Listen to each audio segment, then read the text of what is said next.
Fala galera da Tebarge, sejam bem-vindos para mais um Garrafão a Tebarge. Hoje o quinto episódio da temporada, hoje uma presença campeã, uma presença olímpica, uma presença que construiu a história do basquetebol brasileiro e do basquetebol mundial. Nosso campeão mundial e medalhista olímpico, Miguel Ângelo da Luz. Muito obrigado por ter aceito o convite. É uma grande satisfação tê-lo aqui conosco. E para trazer esse grande convidado, a gente tinha que trazer 3 treinadores de alto nível para relembrar, contar um pouco da história, enfim, para contracenar e para bater essa bola aqui com o nosso convidado de hoje. A gente trouxe 3 treinadores importantes também do basquete carioca. O primeiro deles, Antônio Carlos Pulga, também seja bem-vindo aqui ao Garrafão a Tebarge, a casa é sua.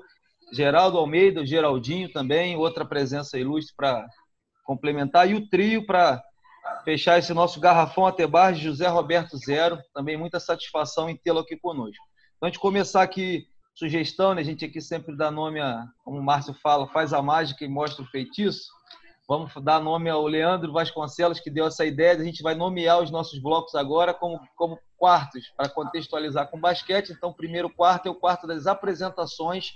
Então, sem mais demora, vou passar a bola aqui para o nosso Cicerone, para o Márcio Andrade, coordenador técnico da Tebarge, para fazer Garrafão a Tebarge hoje com Miguel Ângelo da Luz. Seja bem-vindo, Márcio, mais uma vez. Sejam bem-vindos à nossa casa, que é a Tebarge, a casa do basquetebol carioca, né, dos técnicos do basquetebol carioca. É com uma grande honra que nós temos hoje aqui um amigo, um irmão. Nós fomos criados juntos dentro do Vasco da Gama, desde molequinho, soltando pipa, brincando de pique, fazendo bagunça lá naquele clube. Eu e Miguel, né, nós temos uma história muito paralela, né? Começamos juntos a ser técnico, temos a mesma idade. É um orgulho muito grande eu poder trazer você aqui, Miguel, e que você fale para todos nós, né, o que é a sua vida, um pouco da sua vida, um pouco desse seu lado técnico, esse seu lado vitorioso, você que é um medalhista olímpico, você que é um cara que tem um campeonato mundial, foi campeão mundial com a seleção brasileira, coisa que muitos tentaram e poucos conseguiram. Poucos no mundo, não é só no Brasil, não, no mundo. Porque se a gente for contar quantos países são campeões mundiais, nós vamos contar no dedo de uma mão, né? E você faz parte dessa história. Então, é fundamental que nós, do basquetebol carioca, guardemos isso com muito carinho para as gerações futuras. Tá? Seja bem-vindo. Geraldinho, muito obrigado pela sua presença. Pulga, valeu a ter aceitado o convite. Zé Roberto, um grande irmão também de longas datas. Já desse eu peguei uma foto da gente lá no Uruguai, lembra disso? Então, Miguel, com esse time que está aí, mais o Fabinho, a Eli e o Alan, nós te damos boa-vinda e dizemos aí, a casa é sua, fique à vontade, porque você está dentro do métier que você mais conhece, que é o basquete. Seja bem-vindo. Delonga, passar para o Miguel Ângelo. A casa é sua, como o Márcio falou, fica à vontade para dizer essas primeiras palavras. Prazer estar aqui. Quando o Márcio entrou em contato comigo, né, eu de pronto aceitei. São pessoas aí que conviveram comigo na minha história, né? Você, Márcio, realmente foi moleque lá comigo, grandes histórias, Zé Luiz Velho, Mauro Macedo e outros. Realmente a gente guarda isso, vamos guardar para a nossa vida toda, né? Temos aí o Zé Roberto, cara que hoje eu convivo até hoje, eu digo, a gente é irmão, né? A gente tem um carinho muito grande e respeito, né, um pelo outro, né? Pulga, eu posso dizer que, como eu tenho um filho, né? Meu filho Gabriel hoje tem 31 anos, faz 32 em agosto, ele tinha um ídolo, né? Todo mundo tinha um ídolo, Pelé, Guga. Meu filho Gabriel, o ídolo dele era o Pupulga, tio Pupulga, e isso muito me honra, né? Geraldinho, eu convivi um pouco com ele, mas pô, é uma pessoa fantástica, né? Um profissional super gabaritado, vencedor, e para mim é uma honra estar aqui e dividir esse espaço com vocês. E, Fábio, você eu conheço pouco, mas eu sei um pouco da sua trajetória, do Alan e da Ellen, e estou aqui querendo dividir informação, contar algumas histórias e agradecer cada mês mais esse trabalho que vocês estão fazendo pela Garrafão Atebarge. Miguel, com certeza, hoje é um dia de celebração, um dia de lembrar histórias, de se emocionar, de rir. Então, a Garrafão é feito isso para reverenciar mesmo essa história. Então, passar aqui para as 3 pessoas que vão estar, nossos 3 treinadores que vão estar te entrevistando, por ordem alfabética também, para se apresentarem, para darem um alô. O primeiro, Antônio Carlos Pulga, seja bem-vindo, já pode ficar à vontade, o garrafão é seu, já pode chegar, ocupar seu espaço aqui. Beleza. Bom, primeiro é uma honra estar participando dessa entrevista. Muito obrigado pelo convite, é uma honra realmente estar colaborando com a Atebarge. Márcio, em seu nome, em nome dos nossos amigos e companheiros, todos, meus companheiros aqui, irmãos, estamos aqui quase numa família hoje, impressionante, né? Todos fomos referências uns dos outros, é muito legal isso. E eu espero muito dessa entrevista, porque é um treinador único. Quem pode dizer que hoje, vivo, fui campeão mundial, né? Como treinador? Só mesmo Miguel Ângelo da Luz. Então, isso já diz tudo. Acho que terão grandes histórias, grandes exemplos e uma grande referência aí para todos nós. Obrigado aí. Valeu, Pulga. Com certeza estamos hoje entre amigos. As histórias vão surgir aqui entre pessoas que se conhecem muito bem, se gostam, se respeitam. Agora vou passar a bola para o Geraldo Almeida, o Geraldinho. Também uma satisfação tê-lo aqui conosco. Muito obrigado pela presença. O garrafão é seu. É uma honra para mim também estar aqui hoje, né? E grandes amigos. E de todos aqui, os 4 eu trabalhei. Trabalhei com o Márcio no Fluminense, tive a honra de Márcio, tá? Pulga no Barra da Tijuca, estava lembrando, foi por um breve momento, né? Mas foi muito legal. Estava chegando no Barra, o Pulga já estava lá. Já Roberto, trabalhei mais de 10 anos, começou no Grajaú, em 92, depois o projeto dele era o basquete, a gente teve um contato muito legal. No 4 ano do título mundial, eu estava no Grajaú e ele também era técnico do Grajaú, né? Depois a gente fez até a recepção para ele no clube, eu lembro, com as meninas lá da escolinha, foi muito legal. Então, para mim também é uma honra estar aqui hoje, tá? Junto com o que eu conheci aqui, Alan e Hélio eu já conheço, tá? E vai ser muito legal. Obrigado pelo convite aí.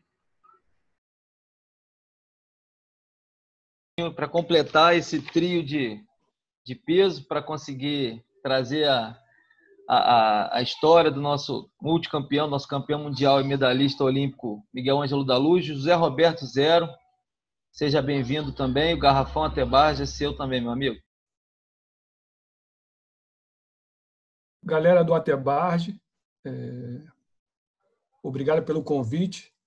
E já aproveito para dar bastante elogios a vocês que estão fomentando o basquetebol e compartilhando o conhecimento desse mundo que a gente ama muito, que é o basquete, né?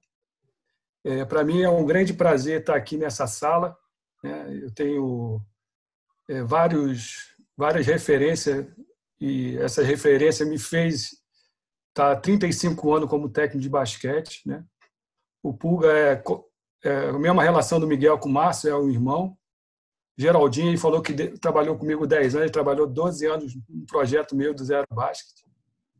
O Márcio, além de ser meu técnico na primeira seleção carioca que eu peguei, que ele era assistente do Deraldo, a gente começou a trabalhar no Olaria, ele foi uma referência com seleções cariocas, me levando para aprender junto com ele, que na época ele era técnico de seleção brasileira. E Miguel Ângelo da Luz, nesses 35 anos que eu trabalhei, né? No terceiro ano, ele me puxou para ser assistente técnico dele. E com o Miguel, é um cara generoso, carismático, que pensa muito pensa no outro também, né? Então, vai ser uma conversa muito interessante. E conversar com o comandante da artilharia é fundamental. Canela e Miguel, o Hall da Fama. Vamos nessa. Obrigado aí, Zero. Muito obrigado também pelas palavras aí. Com certeza, você falou hoje um dia de muita celebração, um dia para a gente trazer muitas histórias. Em relação a Tebarge, acho que esse conteúdo é para reverenciar mesmo nossos ídolos de carne e osso. A gente tem muitas referências, às vezes a gente exalta muitos personagens aí do basquete, mas aqui no Rio de Janeiro a gente tem pessoas que ajudaram a construir a história do nosso esporte e a gente precisa reverenciar isso cada dia mais, e esse é o objetivo do Garrafão, trazer personalidades do nosso esporte de carne e osso aqui do nosso basquete carioca. Já terminando o primeiro quarto, né, ver como é que passa rápido, vamos para o segundo quarto, que é o quarto bola ao alto, onde serão feitas perguntas relacionadas a dentro de quadra, perguntas técnicas, táticas, enfim, onde cada entrevistador vai poder tirar preferências aí do Miguel, falando sobre conceitos de jogo, enfim, assuntos relacionados aos aspectos técnicos e táticos do nosso basquete. Então, seguindo pela ordem, então a primeira pergunta, por ordem alfabética, desse segundo quarto, né, o quarto bola ao alto, do Antônio Carlos Pulga.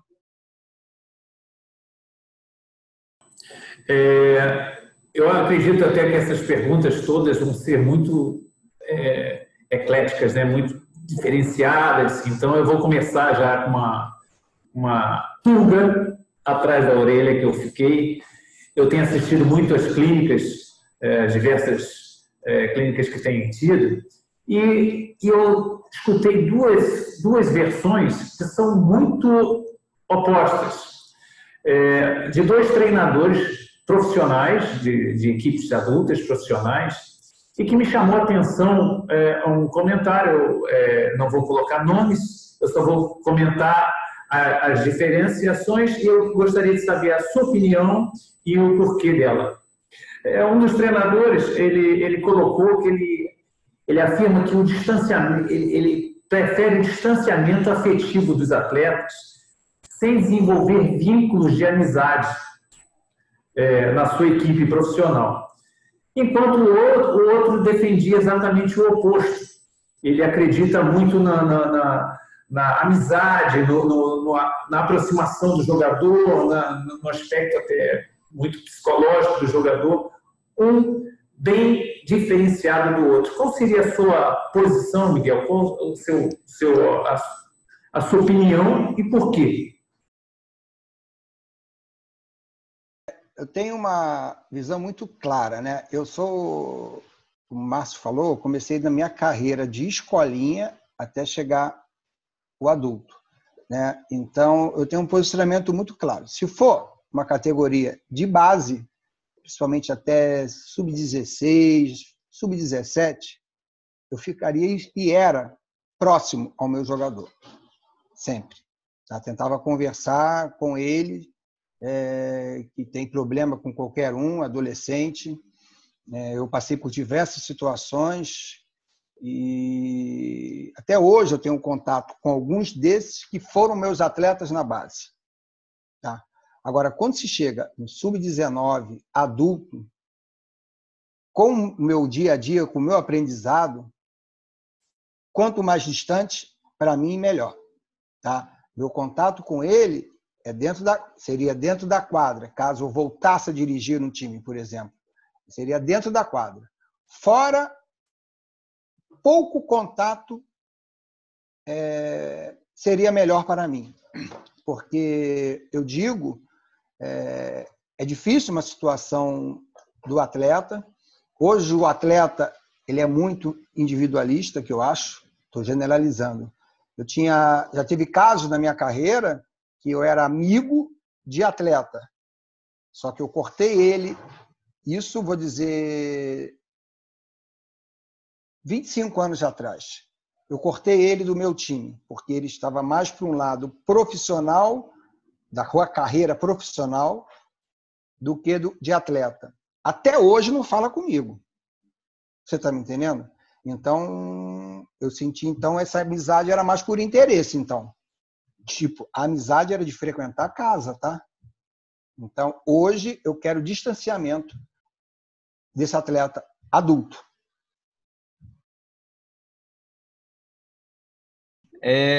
Beleza, ótima pergunta. Você vê que os entrevistadores trazem temas diferentes, né? Trazem perguntas novas. Essa é uma pergunta que até o momento a gente não tinha aqui. Muito, muito legal, Pulga.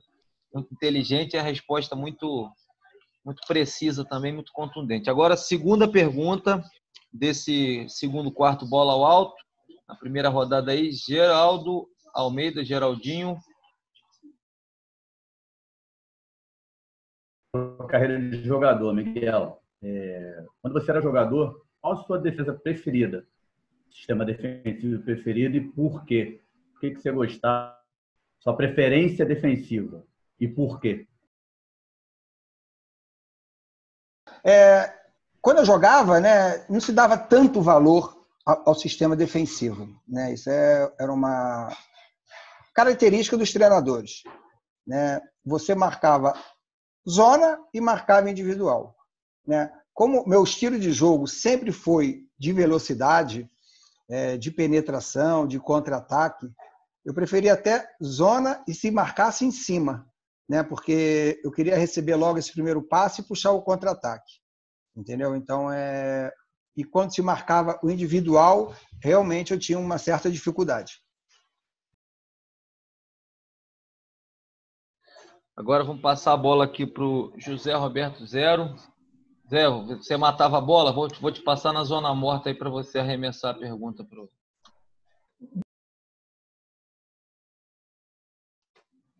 Matava a bola e o Miguel era o rei da bandeja. Você, Miguel, como técnico intitulado como comandante da artilharia, comandou Toca, Marcelinho, Oscar, Janete, Paulo e Hortência. Como você gosta de jogar ofensivamente? Quais são os seus conceitos e jogadas ofensivas? Zero, o jogador brasileiro, né, que você citou, né, eu tive o prazer, eu posso dizer que eu acho que eu fui o único treinador brasileiro que conseguiu dirigir essas feras todas, né?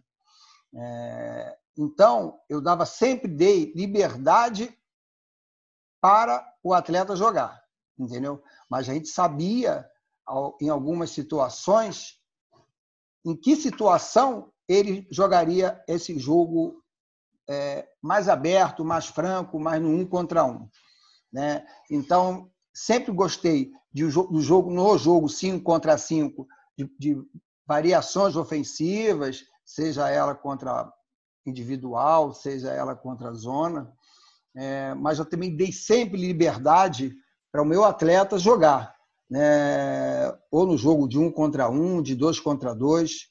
Essa era a minha característica, dar liberdade para esse atleta conseguir atuar. E saber ter uma leitura de jogo, na hora que precisar, um jogo mais cadenciado e na hora que precisar de um jogo mais livre. O resultado está na quadra. Passar a bola agora aqui para o Antônio Carlos Pulga. Vou dar um passe picado para você entrar na bandeja de força, para não arriscar. Vamos ver se...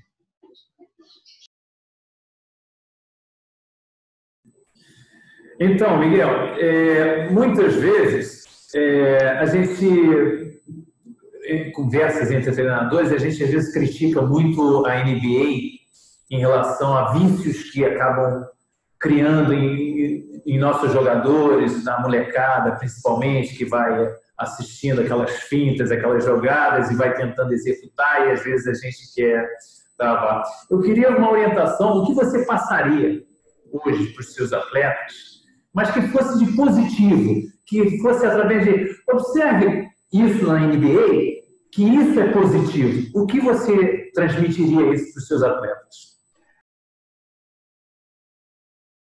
Boa pergunta também. Assim, a solidariedade, né? Você vê, um jogador cai, já tem uns 3 ou 4 lá tentando levantá-los, né? Isso aí eu acho fantástico. Solidariedade entre eles, né? E a participação, é difícil você ver, às vezes no pedido de tempo eu observo muito isso, cara feia, como é um jogo muito aberto, é difícil você ver cara feia entre jogadores, né? Se eles fazem isso, eles fazem de uma maneira muito bem, que a gente nem dá para perceber. Então, assim, o respeito entre eles, sabe? O carinho até. O que às vezes eu não concordo é que, às vezes, o adversário, desculpe estar fugindo um pouco da resposta, não é que falta de respeito, né? Mas, às vezes, acaba um jogo, poucos ali se cumprimentam, né? Então, eu sempre peço isso quando nos meus núcleos, a gente fala de NBA, para eles repararem essas situações, né? Quase não tem reclamação entre eles, ser solidário, né? Estão sempre ali prontos. O seu colega pode até estar errado, mas eles estão defendendo ali, custa o que custar.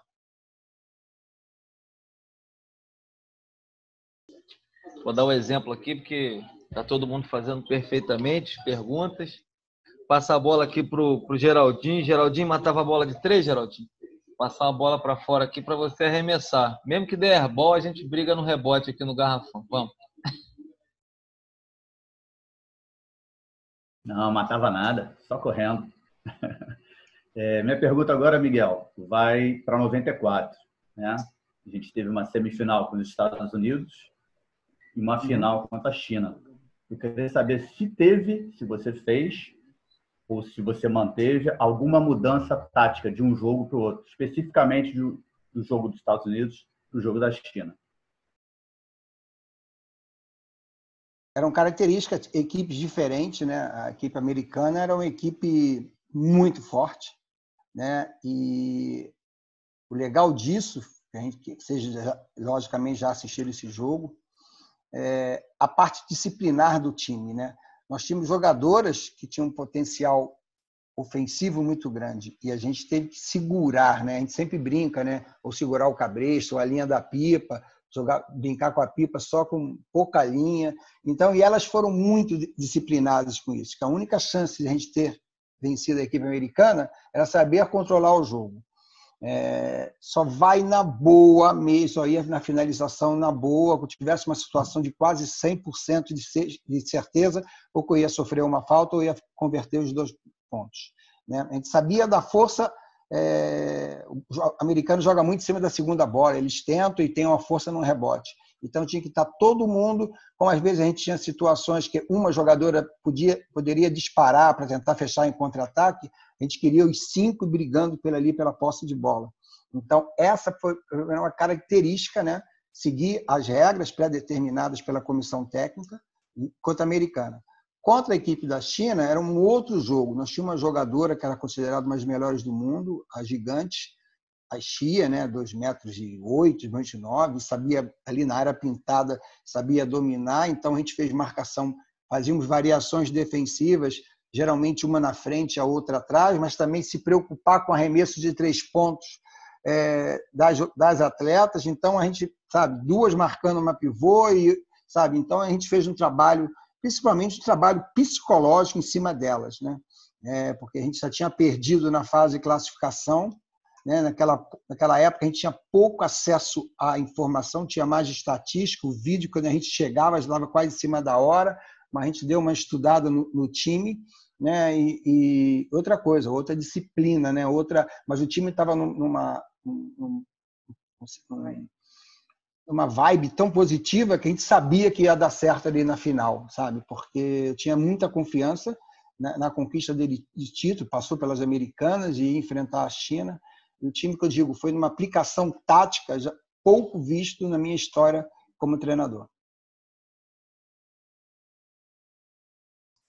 Bom, a gente ouvindo você falar, né, viaja, a cabeça vai lá, né, em 94, a gente fica com aquilo imaginando as jogadoras fazendo o que você fala, caramba, história viva. A última pergunta desse segundo quarto. Zero, você está bem no jogo, eu vou deixar você armar o jogo, já bato o lateral, você decide a jogada que você quiser.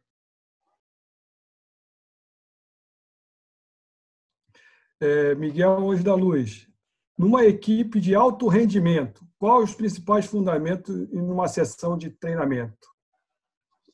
E o porquê? Qual que você mais gosta numa equipe de alto rendimento? São vários. Eu gosto de quase praticamente tudo, né? Eu sempre gostei a minha equipe muito bem fisicamente, tá? Eu sempre digo que é o trabalho invisível, lógico, nossos treinadores, geralmente, atletas, treinadores, a gente leva fama, mas a gente sabe que o trabalho físico, eu chamo de trabalho invisível, poucos percebem, poucos comentaristas, e pouco é se falado, né? Então, eu sempre quis meu time na ponta dos cascos, né? Então, tantos preparadores físicos que eu tive, participou da minha comissão técnica, ele tinha uma ligação total comigo. Isso aí é um ponto, tá? A parte ofensiva, né? Eu sempre trabalhei muito em cima de fundamentos. Quem foi meu atleta sabe, né? Eu me lembro na época de Flamengo, tinha um que contestava. Eles queriam arremessar, fazer o trabalho físico, logo um trabalho de defesa e fazer 3 contra 2, 3 contra 1, aquela coisa toda. Mas eu sempre trabalhei todos os fundamentos, de drible, de coordenação, de habilidade, de agilidade. Isso foi a parte da manhã, a gente treina em 2 períodos. É principalmente isso, treino de fundamentos, mas todos eles, do drible, do passe e do arremesso. Sem falar no setor defensivo também, sabe?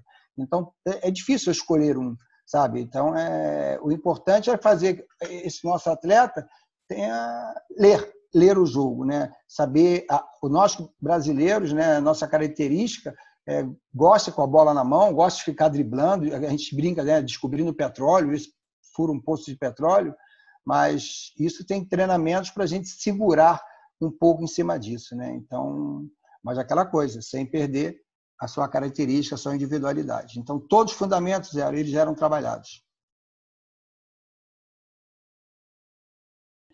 Bom, encerramos com essa pergunta do Zero, o segundo quarto do Garrafão Atebarge, né, o bloco de perguntas bola ao alto, e vamos para o terceiro. Agora é o bloco 3 segundos, é o terceiro quarto do nosso Garrafão Atebarge. Então, Antônio Carlos Pulga faz a pergunta, depois Geraldo Almeida, depois José Roberto Zero pela ordem, e aí sempre que o Miguel responder, passa para o seguinte, e também da questão que vocês têm o tempo que quiser para fazer a pergunta. Os 3 segundos a gente vai só estabelecer aqui para o Miguel, que fica à vontade também, Miguel. Se achar que a pergunta requer um pouquinho mais de tempo para ser respondida, para ser deixado claro, você fica à vontade. Tá ok? Todo mundo pronto?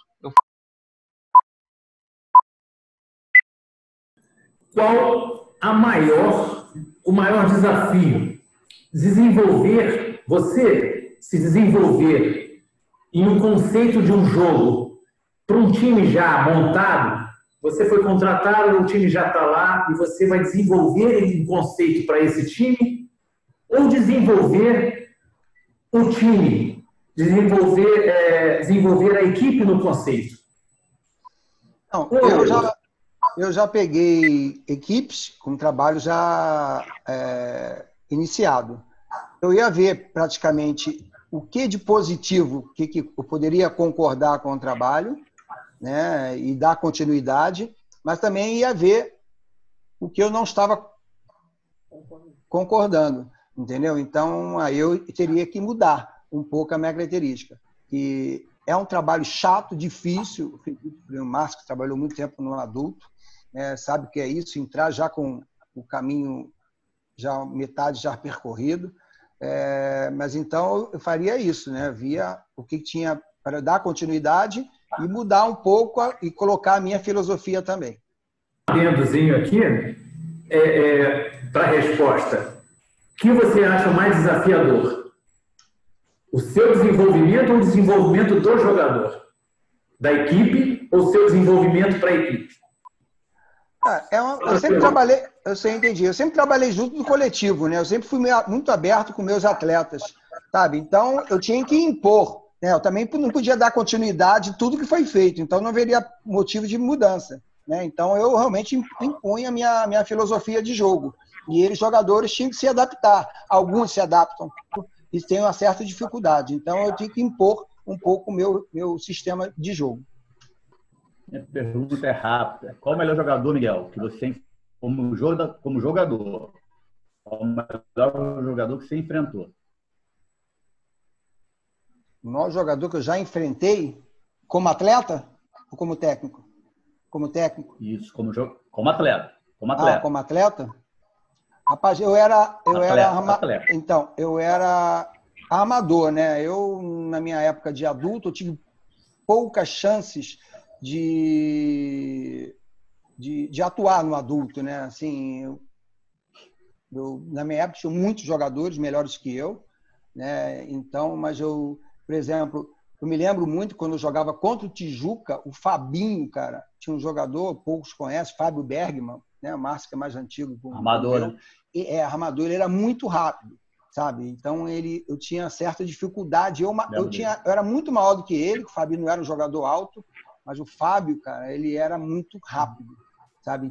E como eu tinha dificuldade, né? Ele tinha um arremesso, não até de longa distância, né, Márcio?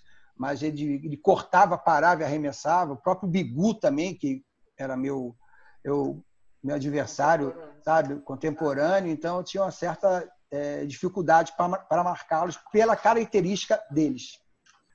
No outro quadro, eu falei que o Miguel era o comandante da artilharia, né?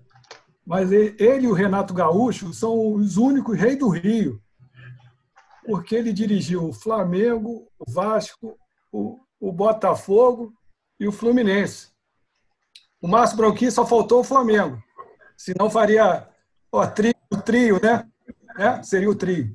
Então, Miguel, com uma palavra só, tá? Eu vou falar o nome dos times e você manda. Vasco. Tradição. Fluminense. Paixão. Flamengo. Cara, idolatria. Fogão.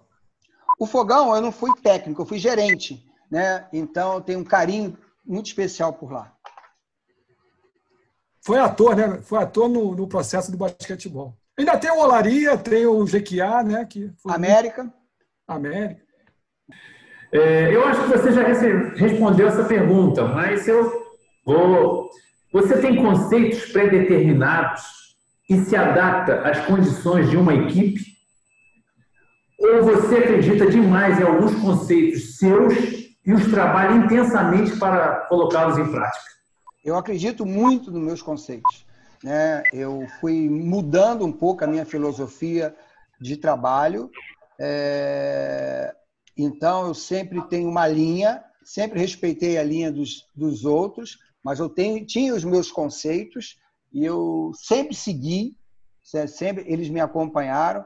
E o que era legal que os atletas, ou as atletas, né, do todo, se adaptavam muito bem, sabe? Então, eu tive poucos atritos com atletas, sabe? Isso, na minha carreira, isso é super importante. Eu posso dizer, o próprio Oscar, né, que era uma pessoa super difícil, ele chegou para mim, Pulga, e isso eu tenho como elogio.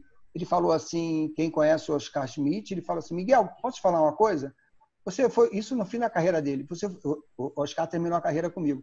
Você foi o único técnico na minha carreira que eu não consegui brigar. Então, isso para mim, cara, serve como um maior elogio. Miguel, qual o melhor jogador que você viu jogar? Jogador, jogadora, desde a tua época de jogadora até hoje? Paula. Legal. Da Luz sabe que ele é muito esperto, muito. Ele sempre tem uma carta na manga. Então, Miguel, essa é uma pergunta rápida. Qual a sua principal carta na manga? A transparência. Transparência e ser bem claro, né, com as atletas. Elas sabem quando indicar quando ela errou, né? Que uma coisa eu aprendi isso, e vocês estão ainda na ativa, a gente tinha mania de falar assim, poxa, o time não marcou nada. Isso eu aprendi no meu dia a dia. Aí o Márcio, que estava no time, falava assim, chegou para mim e falou, Miguel, eu me desdobrei, eu corri, eu caí no chão, ralei o joelho, blá, blá, blá, blá, blá. Poxa, eu me sinto incluído nessa. Aí eu parei para pensar, realmente. E hoje eu falaria assim, 0, você no jogo de ontem não marcou nada. Geraldinho, então apontar os erros. Né? Então isso é muito importante, né? Que às vezes a gente fala assim, o time não marcou nada, mas tem um jogador que realmente marcou, roubou algumas bolas, se atirou. Né? Então a gente, às vezes, generalizar é muito difícil. Né? Então é melhor apontar. Por isso que a transparência, para mim, é a melhor coisa. A minha pergunta é, Miguel, me cita aí 3 características essenciais que você acha que um jogador tem que ter para você. Caráter é acima de tudo. Ao dia a dia eu escolhia meu time e às vezes eu tinha até vontade de ter um jogador, mas o caráter dele não batia com o meu. Entendeu? Gostar de trabalhar. Né? Eu trabalhei com atletas que não gostavam de trabalhar, que poderiam ter desenvolvido muito mais caso tivesse vontade de trabalhar. Né? E disciplina. Né? Então, uma coisa casa com a outra, pode ser a mesma coisa, mas o caráter acima de tudo, sabe? Quando às vezes a gente dava bronca, algum esporro no atleta, ele tem que saber que é no atleta, não na pessoa, mas às vezes o atleta demora um pouco a entender isso. Né? A disciplina, né? de saber, disciplina quando eu digo ética, né? Também, o horário, colaboração, participação, né? E gostar de treinar. Miguel, na sua formação de técnico, qual ou quais técnicos te influenciaram? Primeiro eu vou responder porque você ficou no ar aí, porque eu gostava da Paula. Porque a Paula, pelo meu estilo de jogo, ela era fantástica, né? Sempre jogou à base do coletivo, né? Gostava de treinar, tinha uma liderança. Por mais que às vezes no Brasil, aquele que ganha mais é aquele que faz o gol, né? Que dá a cortada no chão, que faz a cesta. Mas a Paula sempre foi uma jogadora preferida. Ah, Miguel, vamos discordar? Podemos discordar, eu sei, mas a minha opinião. A minha opinião. Você brinco, no paro ímpar, Miguel, eu vou escolher a Paula. Se eu ganhar, eu vou escolher a Paula. A pergunta, a idade é um problema, viu? Quem me influenciou? Eu tive vários treinadores, né, cara? Então, antigamente, o Márcio pode até concordar ou não, mas hoje a gente compartilha informação. Acho muito legal isso hoje no dia a dia. Mas antigamente os técnicos, eles não eram mais fechados neles. Eu me lembro que uma vez eu fui no Flamengo, pedi, eu era garoto, se eu podia dar um curso, eu reúno os técnicos, não sei o quê. Mas não tem nada de novo, né? Defesa forte e contra-ataque. Aí, mas, poxa, como é que faz essa defesa? Então, fechou até a porta na minha cara do ginásio para eu não entrar. Então, hoje em dia, hoje eu passei por vários técnicos, né? Como eu digo, eu tenho um, cara, que eu guardo, as poucas pessoas conhecem, né? O Márcio conhece, Zero, Pulga, eu acho que nem você, Geraldo. O Isidorinho, cara. O Isidorinho era um cara muito legal. Eu aprendi muito com ele. Desculpa, eu não sei nem se ele está vivo, nunca mais falei com ele. De que clube ele? Ele trabalhou comigo no Vasco, quando eu era atleta, e ele dava um pouco de liberdade para a gente, né? Ele tinha um estilo calmo, pacífico de dirigir. Então, eu tenho guardo uma lembrança muito boa. Agora, eu tive vários treinadores, Zé Pereira, Manuel Bonfim, vários deles que realmente, seu Olímpio, seu Rui, guardei sempre um pouco, a gente sempre pega um pouquinho de cada um. Mas eu lembro do Isidorinho pelo estilo dele, e lembro até um pouco hoje como eu dirigiria um time com mais calma, mais tranquilidade. Vamos aproveitar agora, fazer uma linha do tempo e saber como é o Miguel Anjo da Luz na formação ontem, lá no início no Vasco, ou o Miguel Anjo da Luz hoje na Escolinha da Luz?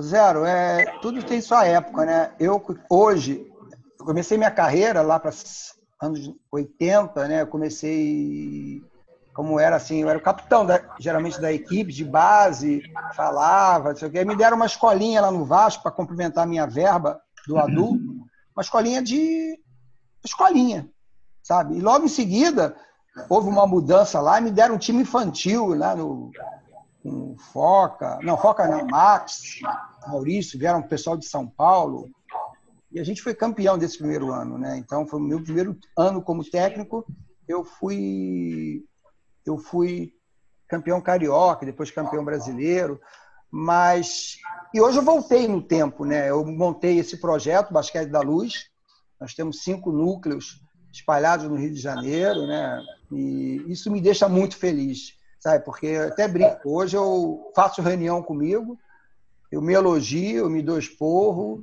eu tomo conta de mim, sabe? Eu me cobro, e é um grupo muito legal, né? Eu tenho um grupo de adultos também, uma escolinha de adultos que é fantástica, né? Gente que já jogaram basquete, sabe? Eu tenho dois grupos na escola Eleva, uma escola adventista, Nossa Senhora de Lourdes, e um grupo grande de manhã, de tarde, casa cheia no Clube Gurilândia.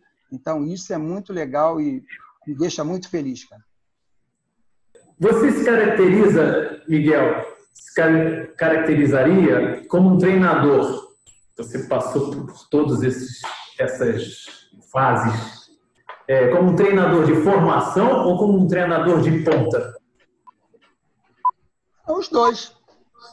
Eu formei alguns atletas, né?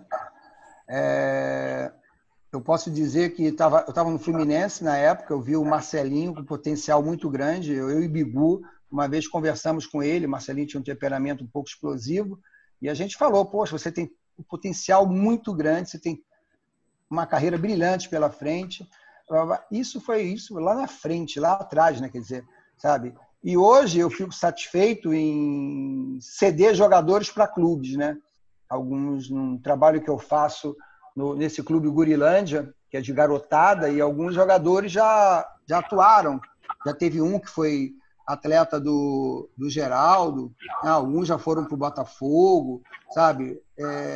Isso eu acho legal. Então, eu me vejo isso. Fui de ponta já, as equipes que eu passei, né? Dirigi a seleção do México, masculina, a seleção brasileira feminina, o time de pontas como Flamengo, Universo, Uberlândia, mas hoje eu me preocupo, fui para o lado da gestão, né? Trabalhei no Flamengo e Botafogo como gestor, mas agora eu estou nessa gestão e tentando formar técnicos também, professores, né? 2 já foram lá, né? Um é o Arlen, que também já ganhou asas, fez até estágio, acho que no Fluminense. Eu estou hoje com o Júnior, um cara muito legal, que está comigo, está praticamente pronto para seguir sua carreira de formação. Ele falta realmente um pouco mais de técnica e um pouco de tática, coisa que ele tem deficiência. Então, eu digo que hoje eu trabalho muito na formação. Miguel, para você um jogo inesquecível, uma conquista aqui no Brasil em clubes, você não esquece mais? Um só.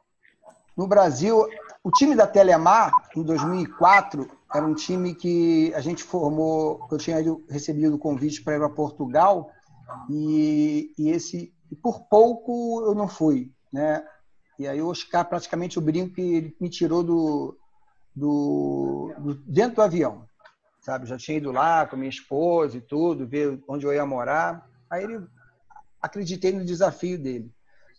E quando o Oscar montou um time, falou assim, me chamou, ele falou assim, Miguel, eu tenho uma opção para você. Ou você contrata um assistente, ou você contrata um preparador físico.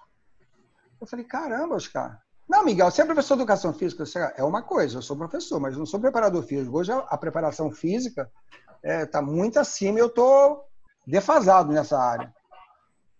Mas eu preciso de um assistente. Não, Oscar, o técnico pode acontecer alguma coisa, ele pode ser suspenso, pode ter algum problema de saúde, um problema familiar. Não, Miguel, qualquer coisa eu dirijo. Oscar, mas você não é técnico, pô. Me dá um técnico, me dá um assistente. Não, Oscar, Miguel, acabou. Eu falei, caramba, que situação, né? Aí eu falei assim, era um time com jogadores com a idade um pouco avançada, Marcelinho, Dedé, Rato, o Sandro Varejão, aí. Então, jogadores que precisavam de uma preparação física. Eu contratei o Edson Figueiredo, todos que vocês conhecem. Eu trabalhei sozinho, cara, assim, na parte técnica e tática.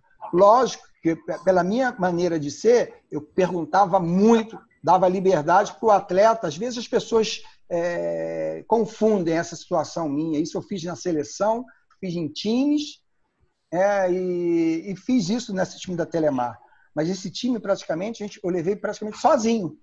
Então, e fomos campeões brasileiros. E a gente montou um time que um pouco desacreditado, e fizemos uma campanha belíssima, e conquistamos esse título dentro de Uberlândia, com Hélio Rubens, Rogério, Elinho, sabe? Então, foi um título marcante para mim. Queria saber de você, Miguel, qual o segredo do Vasco da Gama dos anos de 80 a 2000 foi o clube que mais técnicos selecionados chegou à seleção brasileira. Você, Mauro Macedo, Márcio Andrade, Cristiano. Qual é o segredo do Vasco da Gama nesse período? Não, nós tínhamos um dirigente, né? Vou chamar bem, José Luiz Velho, sabe? Ele sempre... Aprendemos muito com ele, eu tenho um carinho especial, né? E ele sempre cobrava muito da gente, né? Ele não falava assim, Márcio, vai lá estudar, Miguel, não é isso, mas ele cobrava muito, sabe?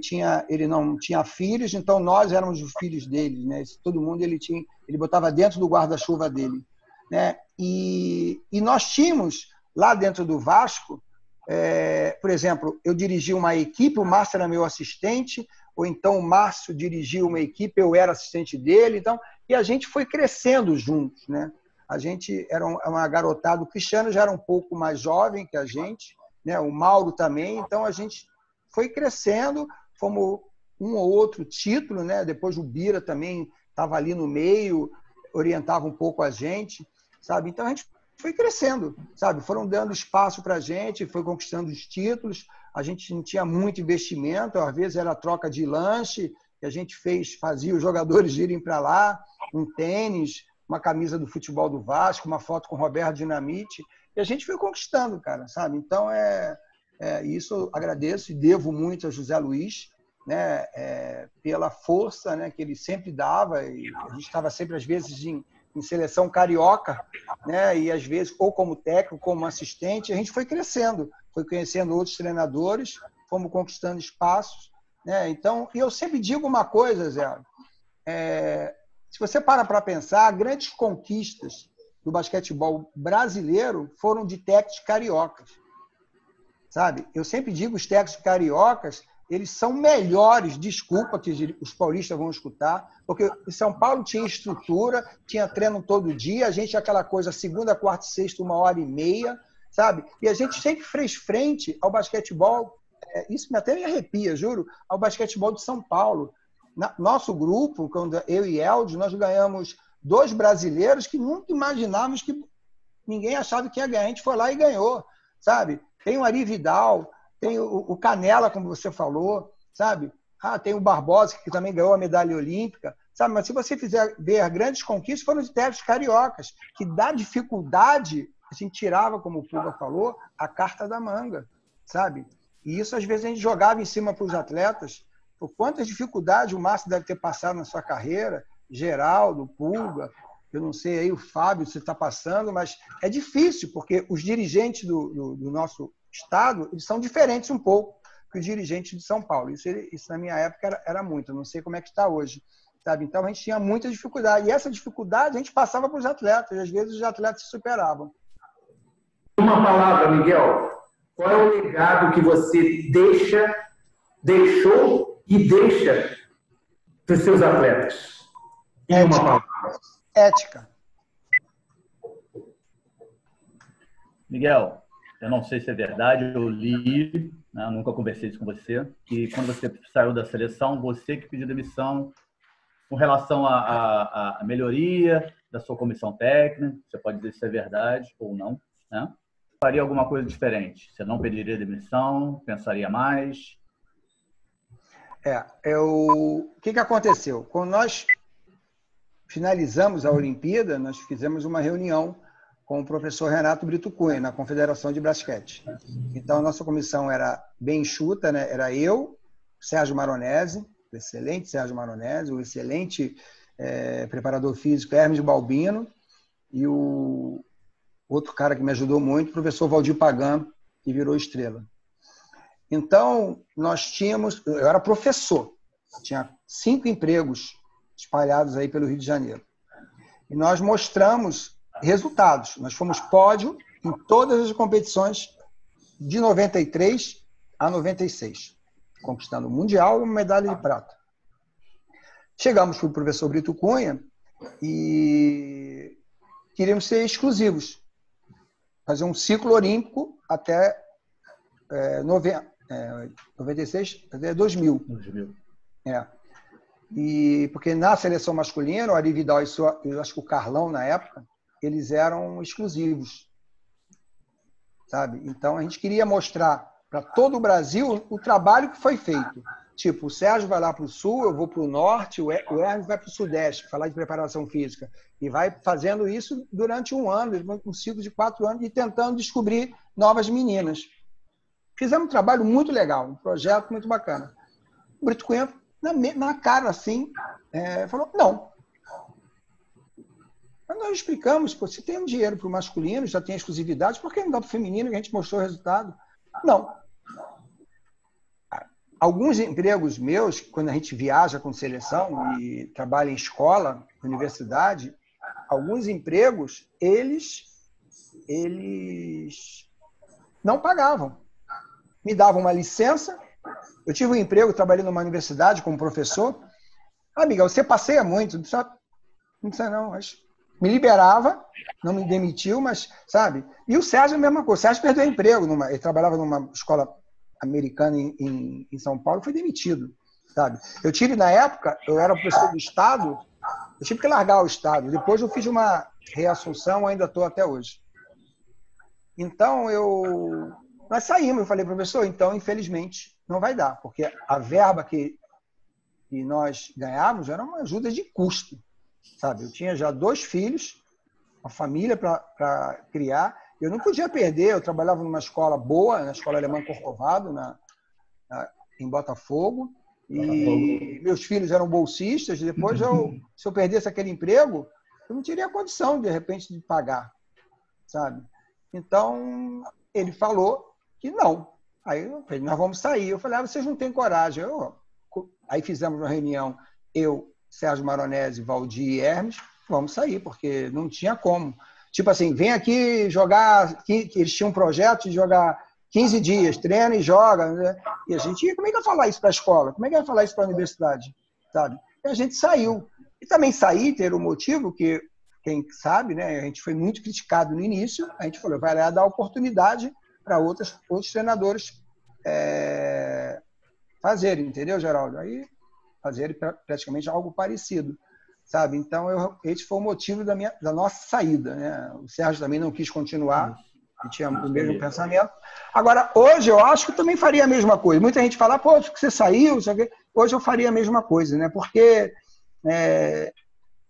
a gente sempre brigou, lutou muito pelo basquetebol feminino, né? Eu sempre falo hoje que eu tive alguns contatos com candidatos, até venceram. Eu achava que tinha que dividir o departamento masculino, o departamento feminino, sabe? Em federação, acho que isso é difícil, mas em confederação tinha como, né? Mas eles não gostaram da ideia, foram deixando o feminino sempre de lado. Então, eu não faria a mesma coisa, não, porque eu sempre preservei muito a minha família. Então, a minha família estava sempre, e é sempre, em primeiro lugar. Miguel Lúcio, você que é o craque hoje do basquetebol da Luz, quais as principais habilidades e valores para ensinar para um iniciante de basquetebol? Em relação à parte técnica, né, a gente trabalha muito o fundamento, né, o drible e o passe. Quando o garoto tem até menino e menina, ele não ainda está muito jovem, eu não ensino a técnica do arremesso, não. Eu deixo até um pouco eles dar a liberdade deles arremessar. E aos poucos eu vou introduzindo essa técnica de arremesso. Eu sou até mais chato, né? Isso que os garotos, as meninas vão crescendo, a gente vai dando uma dica. Mas eu trabalho muito, primeiro, em cima de aula de recreação, quando eles não sabem, tipo, pique-pega, alguma coisa, pique corrente com bola de basquete, que eles não acham que não... Antigamente a gente tinha muito, né? Vai lá com a mão direita e volta com a mão esquerda, dribla com a mão... E lógico, às vezes a gente até faz suicídio, mas a gente, na iniciação, eu gosto muito de dar, como eu tenho uma base da educação física escolar, a gente transfere muito esses jogos, pequenos jogos, em cima dos fundamentos, né? E aos poucos eles vão dominando, vão crescendo em cima disso, sabe? Aí você pode perguntar, Miguel, você trabalha muito em defesa? Eu falei, poxa, a aula é de 1 hora. E, por exemplo, na escola Eleva, por exemplo, é uma escola que tem uma carga grande muito. Eles chegam lá na escola às 7h30 e saem às 4h, sabe? Tem aula, às vezes, de 4h10, às 5 e pouco. Então, se você ficar enchendo o garoto de informação, ele quer extravasar. Primeiro, ele está com fome, está com saudade do cachorro, saudade da avó, saudade do lado dele, do videogame. E ele está lá no basquete, sabe, Zé? Então, a gente tem que dar uma aula bem light, porque eu sei que ali poucos vão querer seguir a carreira de atleta. Então, a gente tem que definir muito isso, né? Alguns ali, os pais põem para o garoto fazer alguma atividade física. Eu noto alguns que ainda, quero jogar, quero ir para o Fluminense, quero ir para o Flamengo, blá, blá, blá. Então, aí isso a gente dá uma aula particular, que isso aí eu faço muito, né? A gente prepara esse garoto. Tem gente que quer treinar em colégio americano, fazer o ensino médio lá, high school. Isso eu faço muito, quando eu vejo o diferencial que aquele garoto quer prosseguir na carreira. Mas é uma aula bem leve, né? A ponto de você ter noção, Zero. Lá na escola Eleva, a escolinha de basquete, em número, ele supera a de vôlei, que é a escola de vôlei do grande treinador, e supera até futsal, cara. Sabe? Então, será que isso está no caminho certo?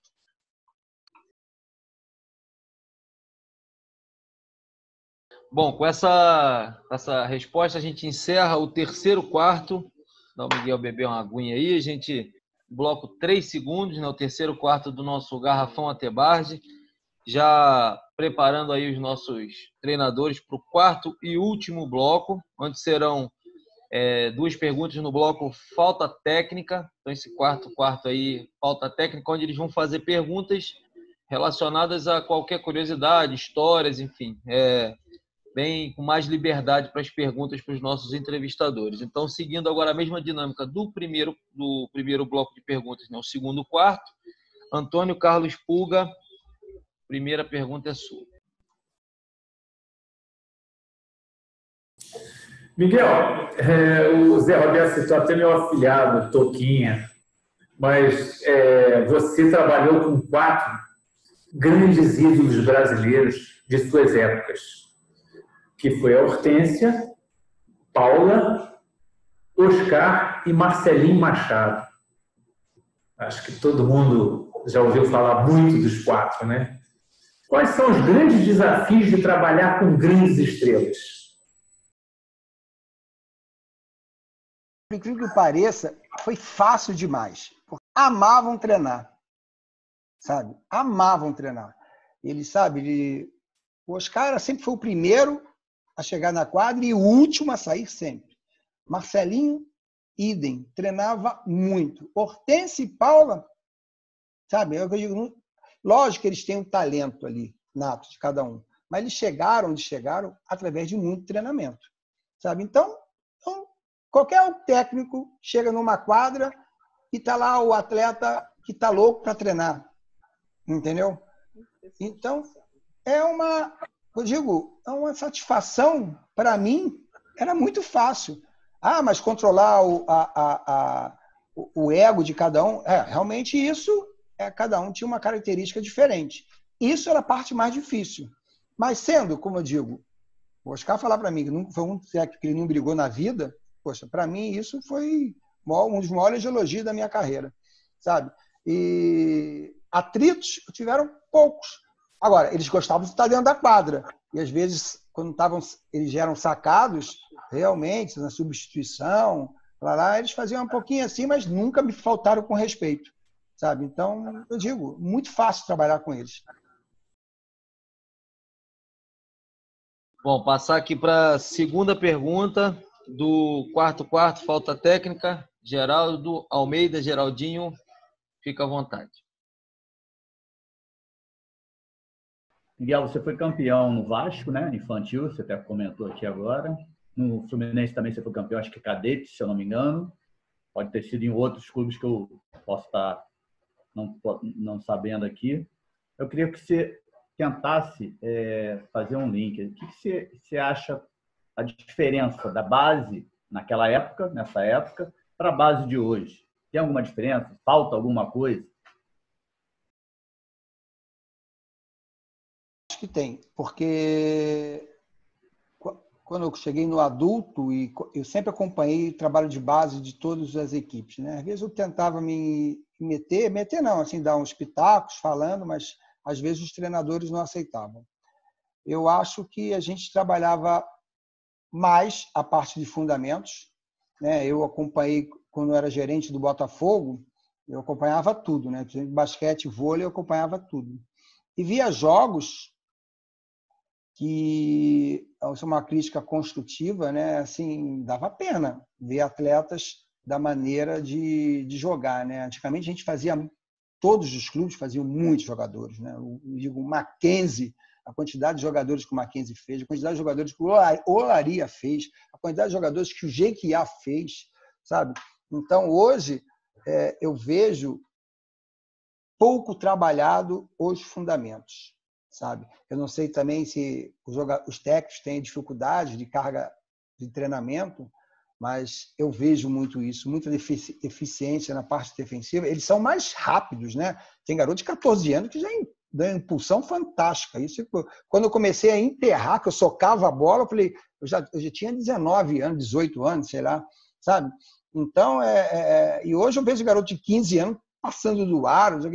Agora, hoje eu acho isso, os treinos são muito de uma coreografia muito bonita, sabe, Geraldo?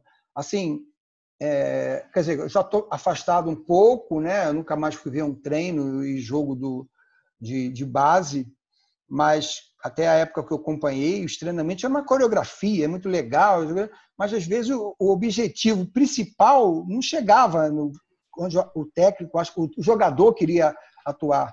Então, eu acho que tinha que trabalhar muito mais os fundamentos, tanto ofensivos quanto defensivos. E falta correção, né? Isso é verdade, né? Hoje, o que acontece, foi bem falado, Geraldo, às vezes o treinador quer ser coleguinha do atleta, né? Então, o treinador tem que ser chato, cara. Tem que parar o treino e corrigir, parar o posicionamento. O assistente lá, que tem liberdade para corrigir. E hoje, às vezes, porque não querem se indispor com o atleta acha que cheio de milindres, né? Já pegou uma seleção carioca, foi convocado para a seleção brasileira, então ele não quer ter esse desgaste, né? Então, e às vezes passa a mão na cabeça e isso influi nos resultados do Brasil, né? A gente tem dificuldade agora, já voltou a querer ganhar, mas teve época que perdia do Chile, perdeu vários anos para a Argentina, tanto no masculino quanto no feminino. Eu vejo carência, né? A gente vê na Liga Nacional alguns jogos que, poxa, o atleta tem deficiência, né? Às vezes eles querem, todo mundo hoje se acha de direito de chutar de 3 pontos. Miguel, pode. Agora treina para isso, corrige a mecânica do arremesso, sabe? Então, acho que eu li uma matéria uma vez, eu estou fora, mas eu acompanho. A Liga do Brasil é a liga que uma das 3 maiores, né, que chutam de 3. Não sei se, Márcio, você tem esse dado aí, o Alan, ou você, Fábio. É a liga que mais chuta de 3 pontos. Então, todo mundo quer dar o direito de chutar de 3 pontos. Perfeito, Miguel. Terceira pergunta dessa primeira rodada do último quarto, falta técnica. Passar aqui a palavra para o José Roberto Zero para fazer a sua pergunta. Comandante, para você, qual é a importância do trabalho multidisciplinar para uma equipe de alto rendimento? E posso citar uma das melhores trabalhos multidisciplinares que você já participou. Eu acho, lógico, o treinador, né? Eu sempre fui o cabeça ali, mas vocês já trabalharam comigo, eu sempre escutei muito o dividir responsabilidade, né? Então, cada um membro de comissão técnica, seja do roupeiro lá, que eu sempre dizia, às vezes a pessoa mais importante, que tinha a chave do vestiário, tinha as bolas, tinha o material, até chegar ao técnico, ao head coach, né? Então, todos têm que ser uma função. Lógico que a gente tem que distribuir essa função, né? Então, eu acho isso, Zé, super importante para aquele treinador, aquela equipe, treinador que quer ter sucesso, né? Ter funções pré-determinadas, sabe? Cada um ter ali, saber o que fazer, né? Dividir responsabilidades, né? Eu acho isso fundamental para o sucesso, não só numa equipe de basquete, né? Até dentro da nossa casa mesmo. Então, e o que eu digo, esse trabalho multidisciplinar, esse time da Telemar, né? Foi um time que muitas pessoas tinham várias funções, nós não tínhamos roupeiro, nós não tínhamos massagistas, nós tínhamos fisioterapeuta, tinha médico, mas cada um carregava a bola, um levava o colete, comprava água. Então, eu acho que isso é super importante, Zé. Com essa resposta, a gente encerra o primeiro bloco. Vamos para o segundo e último bloco de perguntas do quarto, né? O Falta Técnica. Última pergunta de Antônio Carlos Pulga.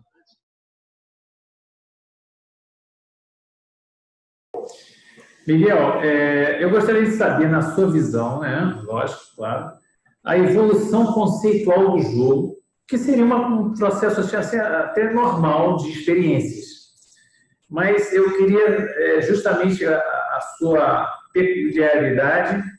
Você foi um jogador e um jogador atento, um jogador técnico, um jogador que observava a leitura do jogo, entendia o jogo, entendia a filosofia do seu treinador. A evolução como técnico de base que você foi, técnico universitário adulto, técnico adulto, mas de equipe já profissional e com nível de excelência mundial que você chegou.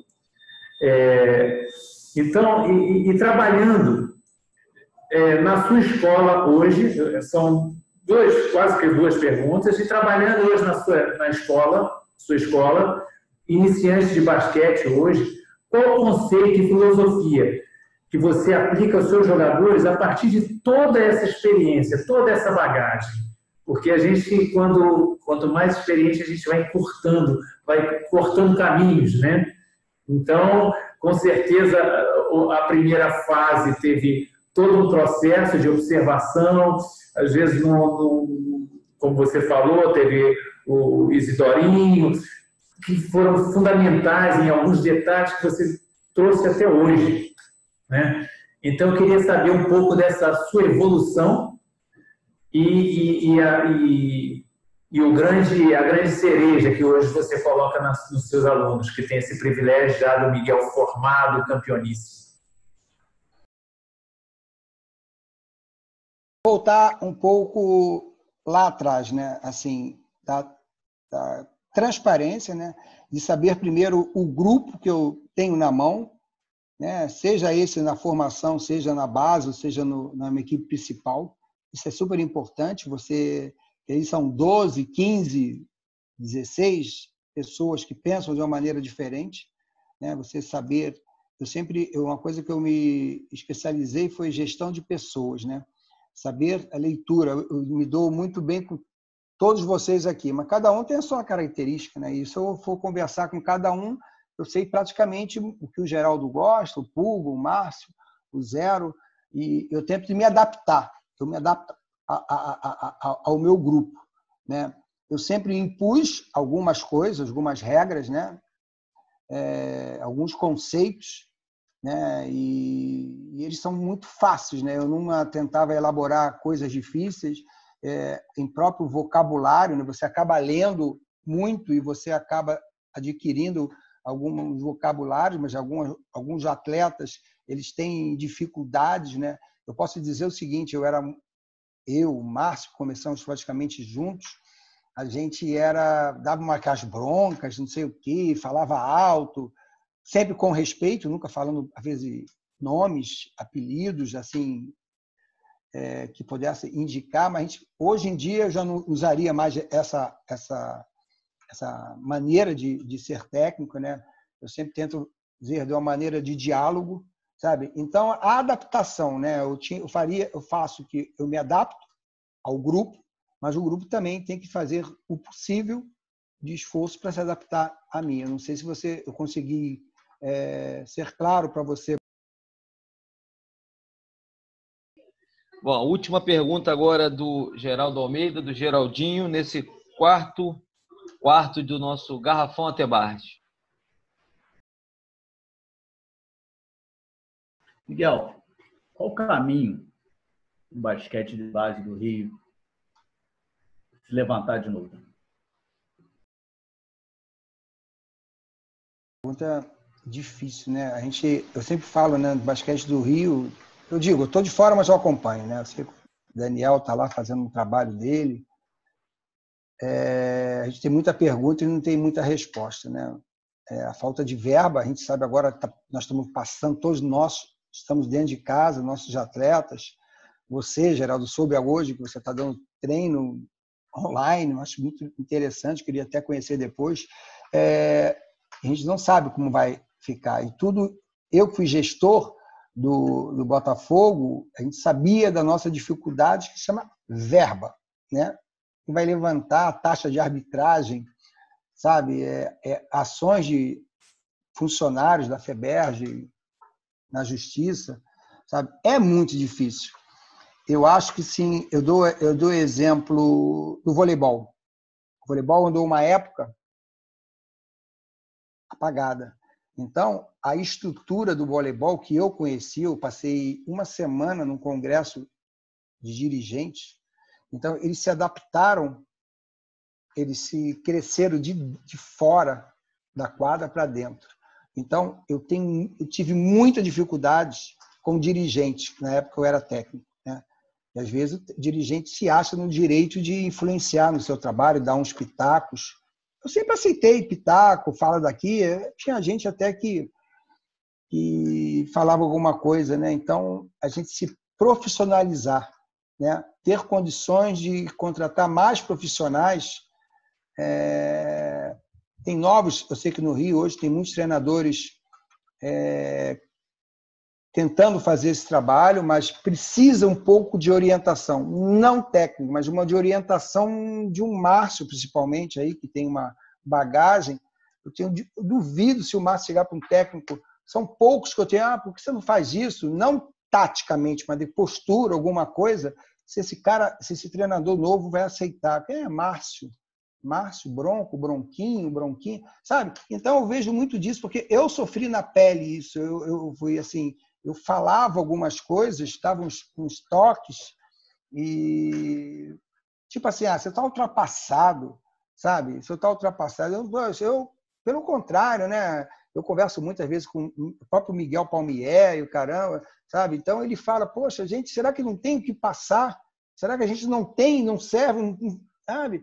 Então, eles não aceitam. Eu, pelo contrário, eu cresci escutando todo mundo, sabe? Eu tive um cara na vida, Márcio, assim, o Valdir Pagan, que já foi técnico. Eu olhava para ele e falei, é mesmo. O professor mesmo, Brito Cunha, né? O Zé Luiz falava algumas coisas para a gente que, no final, ele tinha razão, sabe? Então, e hoje, esses novos treinadores, Geraldo, eles não sabem ouvir. Ele vai achar que você é um pouco mais jovem, que você está ultrapassado, mas será que a gente não tem o que passar? E as pessoas não têm, assim, isso é um meio desabafo. Porra, Márcio, vai lá falar com o time lá do São Cristóvão, o time lá do Bangu, estou falando os times porque não tem basquete lá, sabe? Ô Miguel, dá um pulo lá, ô Zero, pô, você que foi lá na Itália, sabe? São poucas pessoas que fazem isso, sabe? Essa juventude, eu acho que precisa aprender um pouco com a gente, cara, que vai crescer. O Márcio já conquistou o espaço dele, eu conquistei. A gente não quer. O Pulga fez um trabalho maravilhoso com Paralímpicos, sabe? Ele deve ter alguma coisa para passar para a gente. E a gente ali se sente, caramba, e a pessoa, sabe? Hoje eu sinto donos da verdade. E a gente, será que não tem nada para passar? Sabe? Geraldo, eu sou chamado na Confederação de Vôlei para falar. Eu fui um dia na tênis de mesa. Cara, desculpa, eu nem quero agora, tá? Que eu estou numa outra vibe, mas eu nunca fui chamado. Pô, Miguel, vem aqui falar com o meu time infantil, fala aqui com uma história. Eu fiz uma live há pouco tempo atrás, o técnico do Paulistano, o cara até é meu xará. Desculpa se eu me estender aqui, ô Fábio, eu sei que vocês vão editar. Miguel Risse. Ele fez dever de casa, Geraldo, para os atletas dele. Você conhece o Miguel? Eu conheci ele é do Paulistano. Ele resgatou jogos, né? E um deles foi o Mundial. Fez o time dele, todos, assistirem Brasil e Estados Unidos, esse que você citou, Geraldo, e Brasil e China. Muito legal. Aí eles entraram em contato comigo e eu fiz uma live com eles. Os garotos tinham que perguntar alguma coisa para mim, técnica ou tática. Às vezes, você não aprofundava, mas eu achei isso fantástico. Então, às vezes, eu acho dentro do meu estado, Márcio não tem o que falar, Zero, Pulga, Miguel Palmier, sabe? Outros treinadores também, que eu acabo aqui para não citar, sabe? Eu acho muito isso triste, sabe? Isso me dá um certo ar de tristeza e um pouco de melancolia. Desculpa. Vai um dia lançar os orientadores técnicos para organizar a vida desses novos técnicos. O nosso comandante não pode ficar triste. Mas a minha pergunta vem também através dessa mesma pergunta que o Geraldinho trouxe. Você, com toda a experiência que tem no basquetebol, como ex-atleta, técnico de base, técnico de alto rendimento no masculino e feminino, clube e seleções, professor de educação física, gestor esportivo, comentarista, empreendedor de escolinhas e vencedor num país que não investe em educação física, esporte. Qual seria o seu conselho? Pelo amor de Deus, eu vim aqui só para escutar isso, hein? Qual o seu conselho para o basquetebol brasileiro reencontrar o seu DNA no cenário internacional? Né, Zero? Eu acho que o nosso grupo, desculpa, eu não considero um grupo unido, né? Eu trabalhei em 2 gestões, assim, pré-candidatura, e no final a gente é renegado, depois que as pessoas conquistam, esquecem da gente, né? Então a gente tem que ter união, humildade, para reconhecer que ponto a gente está. A gente fala muito em curva hoje, né? Que ponto da curva do basquetebol brasileiro a gente está, sabe?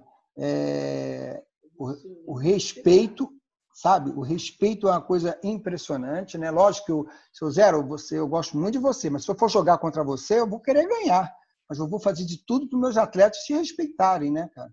Sabe? Para não criar nenhuma rivalidade. Eu sempre digo, a vitória, eu corro sempre atrás da vitória, ou seja, não para o ímpar, né? Então a gente tem que unir, Zé, unir forças, sabe? Sem vaidade. O Márcio pode dar uma ideia diferente da minha, eu pensar diferente do Márcio, cara, mas eu tenho que respeitar. Eu posso falar, Márcio, eu não concordo, e o Márcio tem que aceitar isso de uma maneira, poxa, o Miguel não concorda, mas eu não estou dizendo que ele está errado e eu estou certo. Mas hoje você, às vezes, discorda de um ponto e é comunista, é isso, é aquilo, sabe? Não é por aí, sabe? Então, você é liberdade, democracia, cara. Você está contra. Ô, Geraldo, eu não gostei, não, da sua posição no jogo de hoje. O Geraldo vai pensar assim, cara... Geraldo não, estou falando Geraldo para a situação que ele está aqui. Porra, cara, quem é esse cara que veio falar do meu time, cara? Sabe? Então, as pessoas têm que ter humildade. Eu sempre tive humildade para escutar, Zero. Então, as pessoas hoje, desculpa, não se acham que todo mundo ali já é o Phil Jackson. Ele está começando a carreira agora, cara. Sabe? Só que a carreira, o mundo dá volta. Sabe? Então, Zé, união é a palavra. União. E humildade, eu acho que... Tá bom. União, respeito e humildade. Suas palavras merecem ser ecoadas para essas gerações, para as atuais, que foi a pessoa certa no momento certo. Acho que não tinha como... Seu recado muito importante. Hoje a gente é privilegiado de estar podendo ouvir aqui em primeira mão e tenho certeza que Nossa missão é fazer chegar esse recado aí para mais e mais pessoas, com certeza. As palavras são muita sabedoria, mas enfim, vamos seguir aqui. A gente vai agora para a prorrogação, né, do nosso Garrafão Até Barge, que são os agradecimentos, são os cumprimentos finais. Aí, pela ordem, eu vou passando a palavra para os nossos 3 treinadores aí convidados, depois eu passo para o Márcio fazer as honras da casa também, já se despedindo, e você encerra, tá, Miguel, com a sua palavra final. Então, primeiro, agradecer muito, muito mesmo pela participação do Antônio Carlos Pulga. Com certeza brilhantou, ótimas perguntas, no grande nível aí para que o Miguel merecia. Muito obrigado, Pulga, pela participação. Bom, eu que agradeço, mais uma vez, como eu falo, foi uma honra, foi uma aula, foi uma confirmação de muitos conceitos que eu trabalhei e trabalho até hoje, porque hoje, se eu estou no basquete em cadeira de rodas, mas a minha origem é toda no basquete andante, como jogador e como até treinador, com excepcionais treinadores, né? Só para você ter uma ideia, os 4 últimos treinadores que eu trabalhei foi Maria Helena Cardoso, Heleninha, Carlitos e Hélio Rubens. Então, no Vasco, com diversas vitórias, e aí eu cada vez mais fui embarcando. Então, esses conceitos todos que eu escutei hoje aqui foram verdadeiras aulas, confirmações que não são nostalgias, são mais atuais do que nunca, porque o basquete é um jogo difícil, mas quanto mais simples e mais eficiente, e essa eficiência o Miguel citou aqui, pelas 4 estrelas que a gente citou aqui, que é treinamento, que é gostar de treinar. Nós ajudamos, mas os atletas que querem chegar, basta qualquer treinador falar, treine-se. A gente tinha um exemplo muito legal, que era um comercial, e que desse comercial de muitas épocas, né? Acho que aqui a maioria lembra, do João do Pulo, que ele tinha um comercial que era treinar para conseguir grandes resultados. E ele foi simplesmente o recordista mundial da modalidade, porque treinou muito. O Miguel citou esses 4 atletas que foram ídolos das suas épocas e que treinaram muito. Então, nada disso era nostalgia. Tudo isso é muito real, muito verdadeiro e muito vitorioso. E é o que pela Até Barge, a gente está querendo que o basquete do Rio volte a ser um basquete vitorioso, volte a ser um basquete formador, volte a ser um basquete de amigos. Nossa, eu tenho grupos aqui, acho que todos têm aí, grupos de amigos, um grupo que eu chamo Baqueri, que tem Marcos Abdala, tem Carioquinha, tem Paulo Chupeta, tem atletas de várias gerações, e que a gente conversa porque nós somos amigos, nós fomos adversários, mas fomos amigos. Nós soubemos respeitar aquilo que também o Miguel falou da NBA, de um jogador se machuca, vai lá, todo mundo dá a mão, de um jogador, mesmo estando errado, todo mundo se defende. É uma série de exemplos que a gente teve nessa aula que a gente teve aqui e que vai seguir isso. Sigam esses caminhos, sabe? Busquem informações e tragam, analisem, porque nem tudo que às vezes a gente fala é certo, mas tem coisas muito boas que podem ser absorvidas e passadas para os seus atletas. Muito obrigado, foi uma honra mais uma vez participar. O Márcio está fazendo um excelente trabalho na Até Barge, Márcio e toda uma equipe ali ao lado dele, e ele deve ter se sentido assim até muito lisonjeado, porque quando o Miguel falou, tem que ser chato e ensinar e parar o treino para ensinar. Eu não fui atleta do Márcio, mas assisti muitos treinamentos do Márcio, e o Márcio era esse treinador, então ele deve ter se sentido muito lisonjeado, um orgulho muito legal teu, né, Márcio? Porque saber que você fez isso nas suas oportunidades, e sempre faz. Então, uma honra estar aí do lado de de Zé Roberto e Geraldinho, dois parceiraços, irmãos, né? Então, só tenho a agradecer. Muito obrigado. Passando aqui para continuando nossa prorrogação de agradecimentos e despedidas, Geraldinho, Geraldo Almeida, muito obrigado pela participação aqui. Bom, eu que agradeço a você, Fábio, Márcio, Ellen e Alan, tá? Agradeço ao Miguel, porque deu a oportunidade de ouvir muita coisa legal, né? Muita resposta legal, muitas ideias legais, que eu acho que o primeiro caminho para os nossos atletas, eles conhecerem a história do basquete do Rio, que eles não conhecem. Conhecerem os ídolos antigos, os não tão antigos assim, eles precisam conhecer. E muitos deles, eu posso perguntar ao meu time, não vai saber muita gente que a gente comentou aqui e falou hoje. Tem que saber essa história primeiro, para poder dar um caminho muito melhor para o basquetebol. E valorizar os profissionais que nós temos aqui, como o Miguel falou. Nós temos profissionais muito bons aqui, tá? E só agradeço ter participado dessa entrevista aqui com o Miguel, ao lado do meu amigão Zero e o Márcio aí também. Obrigado a todos aí. Para fechar essa trinca de ouro aí, para entrevistar no dia de hoje no Garrafão Atebarge o Miguel Ângelo da Luz, o José Roberto Zero, também uma satisfação tê-lo aqui. Da minha parte, não te conhecia pessoalmente, já pelo seu nome te precedia, né? O cara que a gente já conhecia de nome, mas poder te ouvir, poder falar com você, que também é uma grande satisfação. Gostaria de parabenizar a Atebarge, de reverenciar as pessoas, né? Reverenciar as pessoas que deram o sangue, o amor nas quadras, né, carioca. Acho que isso é uma gratidão às pessoas que estão no basquetebol. A gente falou do Miguel Ângelo da Luz, né? Um cara muito importante para o cenário mundial, brasileiro e carioca, porque ele é carioca da gema. E a gente falou que ele era comandante da artilharia, falamos que ele era o rei do Rio, falamos que ele era o mágico que tirava a carta da cartola, mas o mais importante, não falamos que ele é o principal resenha do Rio de Janeiro.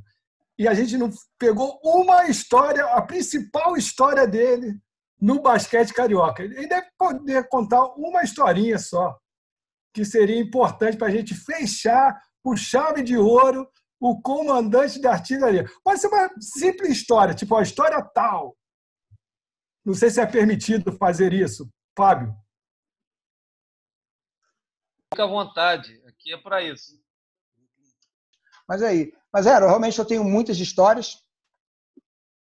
Deixa eu ver, lembrar uma. Eu me lembro uma da Olimpíada, por exemplo, que nós chegamos 3 dias antes em Atlanta, e eu e Sérgio e Hermes, vamos dar uma volta na Vila Olímpia, para a gente conhecer o que é uma Olimpíada, né? Aí fomos conhecer. Nisso a gente estava no refeitório, Zero. Entraram para mais de brincadeira, de 50, todo mundo de terno, gente com 2 metros para cima, terno preto. Eu falei, caramba, o que vai ser aí? E era tudo segurança, a gente estava dentro do refeitório. Nisso, na outra ponta, todos os cozinheiros, garçons, também entraram. Falei, vai entrar alguém importante ali, vamos ficar para ver. Aí nisso, Zero, quem entra? Bill Clinton, presidente dos Estados Unidos. Eu falei, caramba, eu vou falar com ele. Eu falei, como? A gente, agasalho do Brasil? Eu falei, tá bom. Blá, blá, blá. Aí nisso ele foi cumprimentando o Bill Clinton numa quadra, daqui até aqui. A gente estava mais ou menos aqui. Fomos chegando. E eu peguei a câmera, na época aquela câmera de flash, né? Não sei nem se Fábio não deve nem conhecer. A câmera de flash que rodava, não sei o quê. Eu falei, Hermes, eu vou apertar a mão dele, você vai tirar uma foto. Tá bom. Aí fui tirar a foto. Aí ele foi chegando. Aí quando ele viu o Brasil, aí o Sérgio perguntou, presidente, Sérgio Maronese, esse aqui é o técnico da Seleção Brasileira Feminina de Basquete. Ele, sei o quê? Fui apertar a mão dele. Acho que o Zero já viu essa foto, não sei, já lhe mostrei. Aí eu fui apertar a mão dele, apertei a mão dele, nisso olha para o Hermes tirou a foto. Eu falei, Hermes, seu ombro estava diferente? Não, eu peguei, tirei a foto, tá bom. Eu vi o flash, tá bom. Eu cheguei lá na vila, pô, tirei foto com o Bill Clinton, sei o quê. Aí a assessoria de imprensa, pô, me dá essa foto. Não, meu rolo... Então, na segunda foto, ainda falta... Não, depois eu te dou... quem não sabe o que é fita... Os técnicos novos, né? Fita de rolo. Não, eu te dou um rolo depois. Aí me dei a máquina, fiquei todo bobo. Não sei o quê. Mas, Miguel, isso é capa de jornal. O presidente cumprimentar o jogo que vai ser mais esperado do Brasil e Estados Unidos, no basquetebol feminino, né? Aí de tarde revelaram a foto, Zero. Aí saiu isso aqui meu, deixa eu mostrar aqui, meu punho, e a mão do Bill Clinton. Não apareceu nem eu, nem o Bill Clinton na foto. É pena que eu não tenho essa foto aqui agora, até procurar vai ser difícil. Mas eu não sei se vocês sabem, aí eu fui gozado, sou gozado até hoje. Eu sei que a Hortência me fala, quando ele vai no programa, conta uma história gozada, como foi essa. A Hortência conta isso, que eu fui zoado, até hoje eu sou zoado em cima disso. Mas essa foto, certamente, não sei se vocês sabem, né? Eu estou escrevendo a minha história, comecei a escrever, um professor da USP, o professor Luciano Maluli, me procurou, estou começando a escrever a minha história, o primeiro capítulo já está pronto, e eu vou ver se eu consigo colocar essa foto aí para vocês verem. Tá bom? E vocês serão convocados e intimados a comparecer no lançamento do meu livro. A mão do Bill, né? A mão do Bill.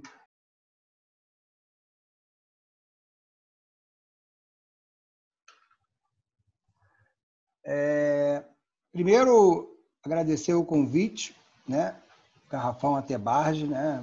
Meu contato, Paulo Alto foi com o Márcio, né? Eu entrei em contato e fiquei super feliz, comentei aqui com a minha esposa, a Mônica, falando sobre isso, né? Pô, falei com o Márcio, né? Então a gente volta no passado, né? Das histórias que a gente teve junto, né? No Vasco, e eram muitos, né? Então eu sou carioca de São Cristóvão. 1º de julho é o dia de São Cristóvão, do bairro de São Cristóvão, né? Então isso eu nunca esqueço da minha origem, né?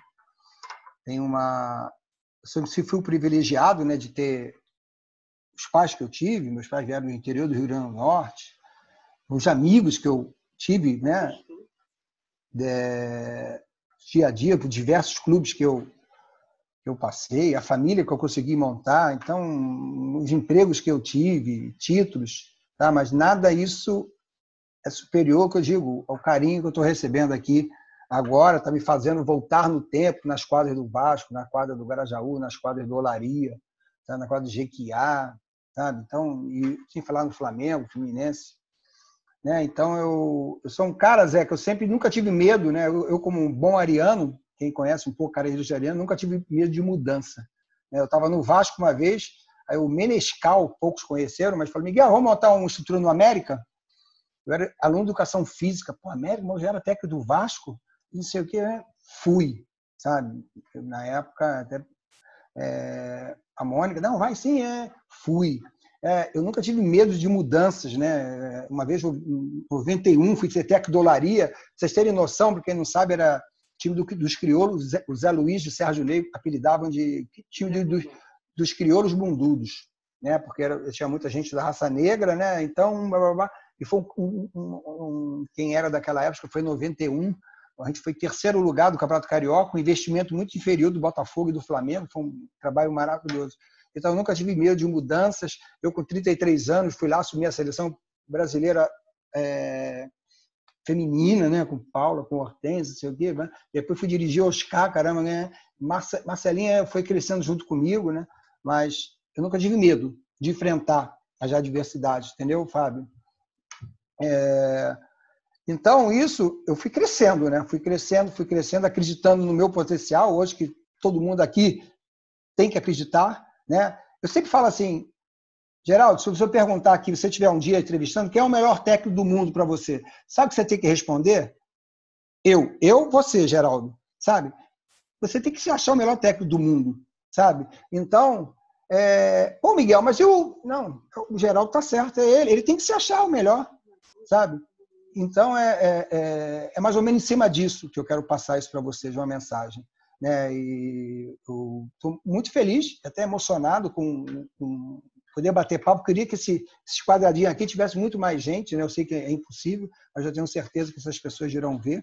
né? E continue trabalhando. Não deixa o basquetebol do Rio morrer, né? A gente sabe da dificuldade pós-Covid aí, a parte financeira dos clubes, eu sei como é que é difícil. Eu também vou ter que recomeçar do meu projeto do zero, porque a gente sabe que a gente não sabe como é que vai ser os esportes coletivos. E uma frase, eu sempre digo, o importante não é fazer um time campeão, Geraldo, e sim fazer jovens campeões. Isso é o mais importante. A gente não sabe quantos chegarão lá ao estrelato. Tá bom? Um beijo no coração de vocês e obrigado pelo convite. Pô, vou passar só para o Márcio aqui para fechar, para dar os agradecimentos. E Márcio.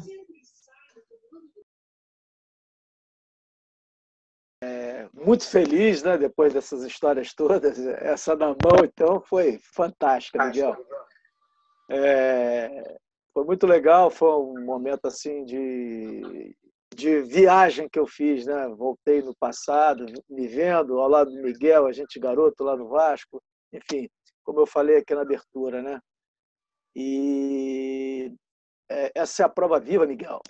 Talvez os mais jovens ainda não saibam quem é Miguel Ângelo da Luz, mas nós sabemos, nós que estamos aqui e muitos outros sabem, e sabem do seu legado, daquilo que você fez, daquilo que você está deixando. E o mais importante disso tudo foi o que você falou agora na pergunta do Geraldo, nesse seu desabafo. As pessoas, esses garotos que estão começando a ser técnicos, precisam escutar os mais velhos. Nós fomos criados a escutar e respeitar os mais velhos. Ai de mim, na minha casa, se eu reclamasse de uma pessoa mais velha e essa reclamação chegasse na minha casa. Minha mãe me cobria, me dava castigo, me dava... Então, nós fomos criados assim, respeitando os mais velhos, escutando os mais velhos. E falta isso nessa geração que está aí. Então, só essa sua fala valeu, além de tudo. Tá? Mas aqui que fique bem claro, nós da Tebarge queremos resgatar a nossa história. A história do basquetebol carioca é uma história vitoriosa. Nós, eu, você, Uga, Zero, Geraldinho e tantos outros, conseguimos vivenciar um contato com o Sérgio Macarrão, com o Manteiga, com o Luizinho Pangaré, Paulão, Marquinhos, Gabriel, Tocantins, Fioravante, tantos esses craques, Zezé, tanta gente aí que... E essa garotada que está aí nem sabe quem foram esses caras. Todos eles jogaram em seleção brasileira, todos eles têm histórias, né? Então nós queremos resgatar um pouco dessa história para que a nossa memória fique viva e para que todos, ao olharem essas memórias, saibam que eles têm uma responsabilidade muito grande.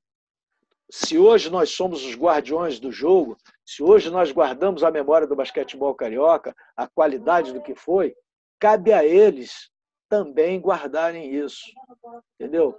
Eles, o basquetebol, quando nós sairmos de cena, vai ficar para eles. Então, eles precisam ter esse subsídio que nós tivemos, que eles não têm, porque há um hiato muito grande, tem poucas equipes adultas jogando, por isso a qualidade do basquetebol do Rio está baixa, que antigamente, quando você citou em 91, quantas equipes disputaram o Campeonato Carioca nesse ano? 8 equipes, 10 equipes. Né? Então, eles precisam disso. Então, daí o porquê da gente deixar. Eles vão ser os guardiões do jogo, eles vão ser os guardiões do basquete. Então, a gente tem que deixar uma memória, temos que deixar um legado. E assim eu me despeço, né, agradecendo a todos, Geraldo, Pulga, Zero, e principalmente a você, Miguel, que é um irmão. Tá? Um grande abraço a todos. E com esse depoimento, a gente fecha o 5º episódio do Garrafão Atebarge, com um exemplo de humildade, de simplicidade, mas de grandiosidade acima de tudo. Uma pessoa que, se o Brasil fosse um país mais sério, que cultivasse e valorizasse suas memórias, teria uma estátua desse cara em vários locais aí.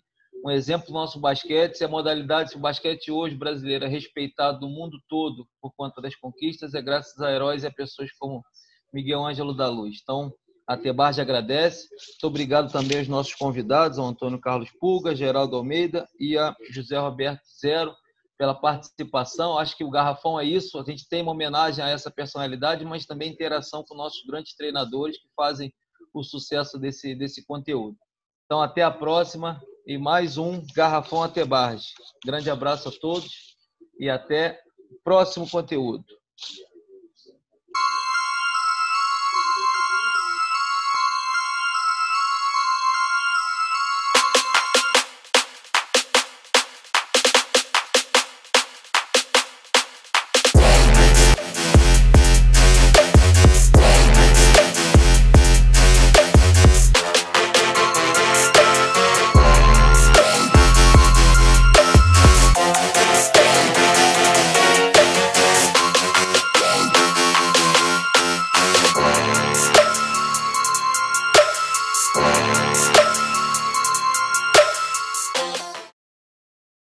Agora é hora de você cutucar aí para sair essa história. Mundo, parabéns, Miguel.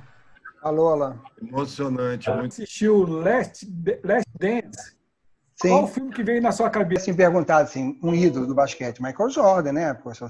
Mas a gente vê, para vocês terem noção, se lidar com ídolos é difícil. Era uma pessoa super difícil, né? Um cara que agredia, por exemplo, não errou uma bola, sabe? Isso é muito difícil. Ele, por exemplo, ele caiu muito, né? Deixou um pouco a desejar. Eu acho até interessante, né? A filosofia do Phil Jackson, cara, casava muito com o que eu pensava, né? Eu sem estudo, para a liberdade que ele dava para o atleta, né? A tranquilidade que ele passava. Ele, com liberdade, ele estabelecia regras. Sim. Mas dentro da quadra, as regras são essas. Quantos sapos eu engoli na vida? E às vezes tem que ter maturidade, Geraldo, para você saber. Jogador que ia para a noite, para boate, o Rodman, né? Foi para a noite, sumiu 3 dias de treinamento, fumou charuto, bebeu. E ele, caraca, esse cara é importante para mim, eu não vou prejudicar o time. Aí foi lá. Se fosse amigo, né? Muito próximo do jogador, de repente, lá fora. Então é um pouco. Verdade. Foi top. Só para a gente aprender, porque é um mecanismo que a gente não está acostumado, entendeu? Muito bom. Foi tão bom sabendo que a Globo está com a TV. Vai para o YouTube quando? Terça-feira. Ah, terça-feira. Eu quero agradecer. Muito obrigado por. Eu quero agradecer pela representatividade que está tendo, né? Não saio tão cedo daqui. Fica à vontade, Miguel. Pessoal. Alan, obrigado mesmo. Obrigado, hein, pessoal. Beijo. Valeu, Zé. Qualquer coisa tem meu contato. Obrigado. Parabéns, hein, Fábio. Prazer te conhecer. Valeu. Prazer é todo meu. Tá bom, Fábio. Valeu mesmo. Um abração. Abraço. Tchau, tchau. Sempre nessa energia aí do basquetebol. E é campeoníssimo, hein? Carrega esse celular. Te tirei, coach. Já pode botar no currículo. Removi o Miguel Ângelo da Luz. Porra, hein? Foi bom pra